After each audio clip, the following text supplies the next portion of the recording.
하나님께서 우리에게 주시는 말씀은 민수기 33장 38절에서 56절까지 말씀입니다. 이스라엘 자손이 애굽 땅에서 나온 지 40년째 5월 초하루에 제사장 아론이 여호와의 명령으로 호르산에 올라가 거기서 죽었으니 아론이 호르산에서 죽던 때의 나이는 123세였더라. 가나안 땅 남방에 살고 있는 가나안 사람 아랏 왕은 이스라엘 자손이 온다는 소식을 들었더라. 그들이 호르산을 떠나 살모나에 진을 치고 살모나를 떠나 분온에 진을 치고 분온을 떠나 오봇에 진을 치고 오봇을 떠나 모압 변경 이에야 바림에 진을 치고 이임을 떠나 디본갓에 진을 치고 디본갓을 떠나 알몬 디블라임에 진을 치고 알몬 디블라임을 떠나 느부와 아바림 산에 진을 치고 아바림 산을 떠나 여리고 맞은편 요단 강가 모압 평지에 진을 쳤으니 요단 강가 모압 평지의 진영이 베젓시몰에서부터 아벨 시딤에 이르렀더라. 여리고 맞은편 요단 강가 모압 평지에서 여호와께서 모세에게 말씀하여 이르시되 너희 자손에게 말하여 그들에게 이르라. 너희가 요단강을 건너 가나안 땅에 들어가거든 그 땅의 원주민을 너희 앞에서 다 몰아내고 그 새긴 석상과 부어 만든 우상을 다 깨뜨리며 산당을 다 헐고 그 땅을 점령하여 거기 거주하라. 내가 그 땅을 너희 소유로 너희에게 주었습니다. 너희의 종족을 따라 그 땅을 제비 뽑아 나눌 것이니 수가 많으면 많은 기업을 주고 적으면 적은 기업을 주되 각기 제비 뽑은 대로 그 소유가 될 것인즉 너희 조상의 지파를 따라 기업을 받을 것이니라. 너희가 만일 그 땅의 원주민을 너희 앞에서 몰아내지 아니하면 너희가 남겨둔 자들이 너희의 눈에 가시와 너희의 옆구리에 찌르는 것이 되어 너희가 거주하는 땅에서 너희를 괴롭게 할 것이요 나는 그들에게 행하기로 생각한 것을 너희에게 행하리라. 아멘. 오늘은 어제 이어서 이제 호르에서 여리고 성이 건너다 보이는 요단강가 모압 평지까지 이르는 이 여정을 보여주고 있습니다. 그리고 이어지는 말씀에서 모세는 이제 하나님의 명령을 기록하고 있는데요. 그 명령은 이스라엘 백성이 가나안 땅에 들어가서 그들이 해야 할 일들의 우선순위에 대한 말씀입니다. 그들은 먼저 그 땅의 원주민을 모두 몰아내야만 합니다. 그 땅의 원주민은 지금까지 그 땅을 차지하고 온갖 죄악을 저질렀던 원흉들이죠. 그래서 그 땅의 원주민에 대한 하나님의 명령은 단 두 가지밖에 없습니다. 하나는 진멸하는 것이고 또 하나는 모두 몰아내는 것입니다. 그런데 이스라엘 백성이 뒤에서 보면 그렇게 하지 않죠. 말씀을 보면은 이스라엘 백성들이 힘이 없어서 내지는 가나안 땅에 있는 백성들이 너무 강력해서 몰아내지 못했던 것처럼 그렇게 기록이 되어 있습니다만 지금 가나안 정복 전쟁은 누구에게 속한 전쟁입니까? 하나님께 속한 전쟁입니다. 그렇기 때문에 하나님을 전적으로 의지하면 이스라엘 백성들이 이기지 못할 민족은 없고 이기지 못할 나라는 없는 것이죠. 하지만 그들이 가나안 백성들과의 전쟁에서 패하든지 아니면 하나님의 명령에 반해서 다 몰아내지 못하고 다 진멸하지 못했다라는 것은 그들이 가나안 정복 전쟁에 대해서 하나님을 전적으로 의지하지 않고 대충 그렇게 임했다라는 것입니다. 적당하게 가나안 정복 전쟁에 임했기 때문에 그들을 온전히 몰아내지도 못하고 진멸하지도 못하게 되었던 것이죠. 그래서 말씀들을 보면 그들과 함께 살게 되었다라는 것이 전체적인 내용들인데요. 그게 결국엔 오늘 말씀처럼 그들의 옆구리에 찌르는 것이 되어서 결국에는 하나님께서 기업으로 주셨던 그 땅이 그들에게 저주가 되어버리는 그런 상황에 직면하게 되었던 것입니다. 지금 이스라엘 백성에게 있어서 필요한 것은 오직 땅뿐입니다. 특히 그 땅의 백성은 그 어떤 이유로도 머물러 있게 해서는 안 됩니다. 그것은 분명히 하나님께서 그렇게 명령하셨기 때문이기도 하지만 굳이 하나님께서 명령하지 않으셨다라고 해도 이스라엘 백성은 하나님께서 그들에게 주셨던 모든 율법과 규례를 알고 있는 사람들이지 않습니까? 그 율법과 규례에 비춰 보았을 때도 반드시 그들을 다 몰아내든 진멸하든 그렇게 해야만 했던 것입니다. 그 땅에 거민이 남아있게 되면 어떤 형태로도 영향력을 주게 되어 있기 때문이죠. 이미 미디안 그 족속들의 관계로 인해서 이스라엘 백성들이 하나님 앞에 범죄했던 경험, 그 범죄 때문에 2만 4천 명의 백성들이 죽어야만 했던 경험이 그들에게 있지 않습니까? 그렇기 때문에 반드시 가나안 족속 사람들을 몰아내고 진멸하고 순수한 하나님의 땅, 이스라엘 백성들만이 거하는 땅으로 만들어야만 했던 것이죠.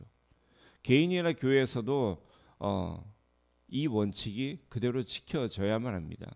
예를 들어 우리가 물건을 구입하는 것을 한번 생각해 보십시다. 많은 사람들의 구매 패턴을 보면은요, 그분들의 구매 원칙을 보면 이왕이면이라는 구매 원칙이 있습니다. 이왕이면 유명 브랜드, 이왕이면 기능이 많은 것, 이왕이면 사람들이 좋아하는 것, 이왕이면 어떤 것, 이런 식으로 물건을 구매하는 경향들이 있죠. 그러다 보니까 나중에는 어떻게 됩니까? 처음 계획했던 것에서 많이 뭔가 벗어나 있는 그런 구매 영수증을 발견하게 되고, 처음에 생각했던 것보다 많이 올라간 구매 총 금액을 발견하게 되죠. 난 그렇지 않아라고 생각하는 분들이 있을 수도 있습니다만, 한번 생각을 바꿔서 재정적인 여유가 있다면, 시간적인 여유가 있다면 어떨지를 한번 고려해 보신다라면 자신 있게 그렇지 않다라고 말할 수가 없다라는 것을 아실 것입니다. 특히 교회 물품을 구입할 때 보면 이런 경향들이 더 많은 것 같은데요. 뭐 두 가지 이유 때문인 것 같습니다. 하나는 하나님께 드리는 거니까 가장 좋은 것을 드려야 된다라는 생각이 있는 것 같기도 하고요. 또 하나는 내게 아니니까, 교회 돈이니까라는 생각으로 그렇게 하시는 분도 있을 것 같습니다. 뭐가 되었든지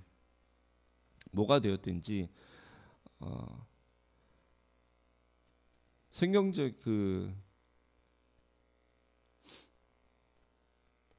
워낙에 이왕이면 이런 사고 방식들에 사로잡혀 있는 분들이 많다 보니까 그런 생각들을 하고 계시는 것 같은데요. 뭐가 되었든지 간에 그런 사고 방식은 버려야 하는 것입니다. 특히 교회의 물품에 대해서는 그런 것이죠. 워낙에 이런 이왕에라는 사고 방식들에 이렇게 깊이 뿌리가 내려 있다 보니까 속담도 그런 속담들이 있지 않습니까? 이왕이면 다홍치마라는. 그런데 여러분, 이왕이면이라는 이 사고 방식은 세상적인 가치를 대변하는 그런 사고 방식입니다. 세상적인 가치는요, 내 눈에 좋아 보이고 내 마음에 들고 사람들이 볼 때 나를 돋보이게 만들도록 그렇게 만드는 것이죠. 그래서 이왕이면 다홍치마라는 말이 나온 건데요. 세상적인 가치는요, 하나님께 하나님의 생각과는, 하나님의 뜻과는 완전히 반하는 것이죠. 우리가 추구해야 되는 가치는 성경적인 가치입니다. 성경적인 가치는 하나님께서 기뻐하시는가 하는 이거죠. 그래서 하나님의 뜻인가 아닌가, 이거를 무엇보다도 중요하게 생각해야 되는 것이 바로 교회의 가치인 것입니다.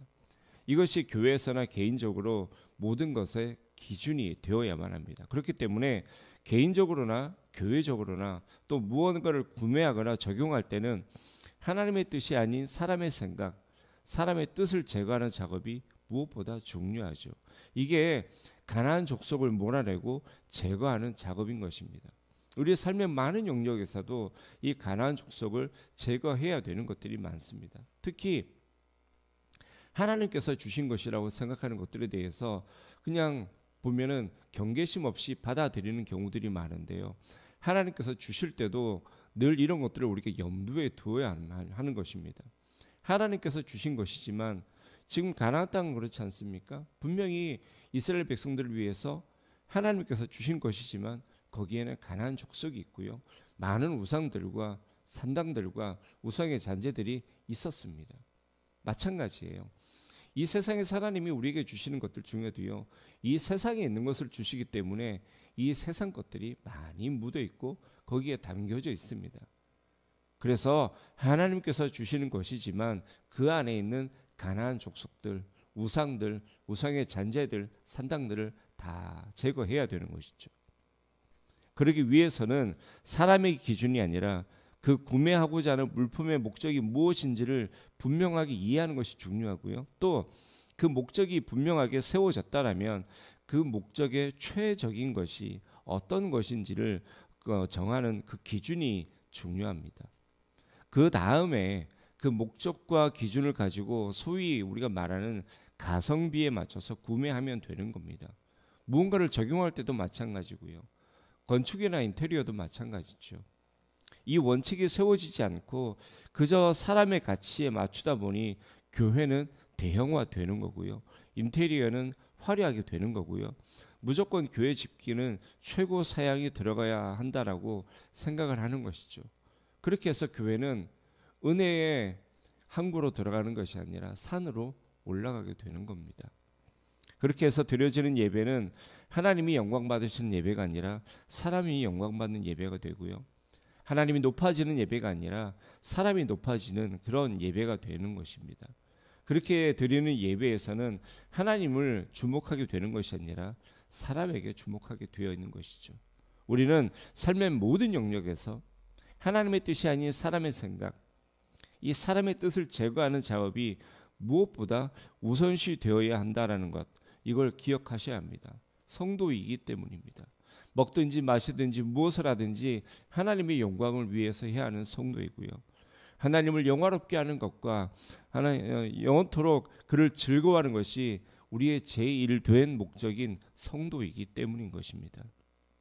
그리고 두 번째로는 그 새긴 석상과 부어 만든 우상을 깨뜨리며 산당을 다 헐어야 한다라는 말씀인데요. 쉽게 말하면 우상과 우상의 잔재를 모두 다 제거해야 된다라는 말씀이죠. 우리가 인간적인 관점으로 볼 때는 땅을 차지하는 것이 가장 우선된 일로 보입니다. 뭐 당연한 것 아니겠습니까? 일단 가나안 족속을 진멸하든 몰아내든 그게 가장 중요하고 또 힘든 일이니까 일단 그거 먼저 처리하고 우상과 잔재들은 정착하면서 살아가면서 제거해도 될 것처럼 그렇게 보입니다. 아무리 생각해도 그게 합리적이죠. 그리고 정복 전쟁도 중요하지만 언제 끝날지도 모를 그 전쟁이 끝날 때까지 가족을 마냥 초막 생활을 하도록 할 수는 없는 노릇이지 않습니까? 하지만 모든 일에는요 우선순위라는 것이 있습니다. 하나님께서 우리에게 말씀하시는 우선순위는 무엇입니까? 반드시 영적인 것이 우선되어야 된다라는 것이죠. 늘 먼저 영적인 컨디션이 우선이 되어야 하고 영적인 문제가 먼저 처리되어야 하고 영적인 일이 우선시 되어야 하는 겁니다. 건강을 챙기려면 육체적 건강보다 영적 건강이 더 먼저고 당장 목에 칼이 들어온다고 해도 영적인 문제가 더 시급하고 하늘이 무너진다고 해도 영적인 일이 우선시 되어야 한다라는 것입니다. 그런데 제가 이렇게 말씀드리면 꼭 반발하시는 분들이 생길 겁니다. 보면 순종하지도 않을 거면서 괜히 반발만 하시는 분들이 계세요. 진짜 순종하시는 분들은 제가 이렇게 말씀을 드리면 이미 벌써 이해를 다 하시죠. 그냥 툭하면 호박 떨어지는 소리고 그냥 쩝하면 입맛 다시는 소리인 거예요. 제가 이렇게 말씀드리는 건요. 그만큼 영적인 일이 중요하다라는 것입니다. 물론 육적인 일, 세상적인 일이 더 중요한 경우도 매우 많습니다. 그걸 왜 모르겠습니까? 일상적인 경우라면 그런 육적인 일, 세상적인 일에 우선순위를 둘 수도 있습니다. 하지만 여러분의 믿음이 시험대에 오른 경우, 여러분의 믿음을 증명해야 되는 경우, 하나님 앞에서 여러분의 믿음을 보여야 하는 그런 경우는 문제가 달라지는 거죠. 그 중에 특히 하나님에 대한 것과 또 죄에 대한 문제는 언제나 어떤 상황에서도 늘 최우선순위에 두셔야 합니다. 하나님의 명령에 순종하는 것은 늘 즉시 이루어져야 하고요. 죄를 끊어내는 것도 회개하는 것도 하나님께서 죄를 지적하실 때 회개의 자리에 가는 것 역시 즉시 이루어져야 하는 겁니다. 지금 하나님께서 우상과 그 잔재 처리를 두 번째 명령에 집어넣으신 이유가 바로 여기에 있는 거예요.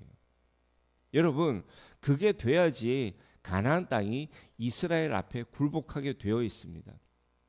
그래야지 그 땅이 자자손손 물려줄 수 있는 그들의 기업이 되는 겁니다. 그래야지 그 땅이 하나님께서 말씀하셨던 것처럼 젖과 꿀이 흐르는 땅이 되는 겁니다. 아니면 기업이라고 생각했던 그 땅이 어떻게 됩니까? 저주가 되잖아요. 젖과 꿀이 흐를 것이라고 말씀하셨던 그 땅이 피가 흐르는 땅이 되지 않습니까? 마찬가지로 여러분이 그렇게 하실 때 일상이 여러분께 굴복하는 겁니다. 일상이 여러분께 축복이 되는 거고요. 일상이 여러분을 평안하게 하고 만족하게 하는 것입니다. 주권이 여러분께 있기 때문에요? 아니요.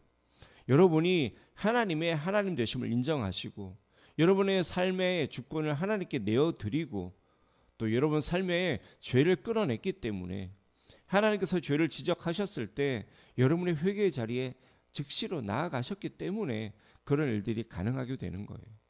여러분이 하나님의 통치하심을 인정하고 받아들이고 그 말씀에 순종했기 때문에 만물도 하나님께서 세우신 그 질서에 굴복해서 하나님의 자녀된 권세가 있는 여러분께 굴복하는 것입니다. 그리고 일상도 여러분께 굴복하게 되는 것이죠. 일상이 여러분께 복이 되는 것입니다. 그때 여러분의 일상이 하나님의 통치하심이 임하는 거고요. 하나님의 복과 은혜가 임하는 거고요. 평안하게 되는 거고요. 능력 있는 삶이 되는 겁니다. 여러분의 삶이 그런 삶이 되시기를 주님 이름으로 축원합니다.